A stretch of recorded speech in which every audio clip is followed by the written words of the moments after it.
My name is Julian Ocampo. I lead the architecture and structural engineering team at Icon. So the design possibilities that are unlocked by the 3D printing technology that we're developing are not only formal, right? So much more organic forms, things that can be a lot more custom made for each sort of specific taste.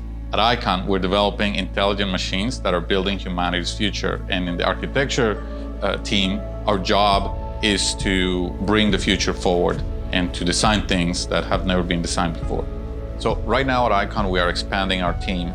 And with that expansion, we're looking for people who have a wide variety of skills. Anyone who has a passion for creating a new architectural language, and anyone who has a passion for innovation and for changing the way that we build things. When someone steps into a new Icon home, it is a contagious sort of experience. They are so excited. They're they're looking at the walls, they're touching the walls, they're sort of experiencing this sort of future-looking and feeling home, and then to see how people's lives are impacted at the end of that, I think that's the most fulfilling part of our job.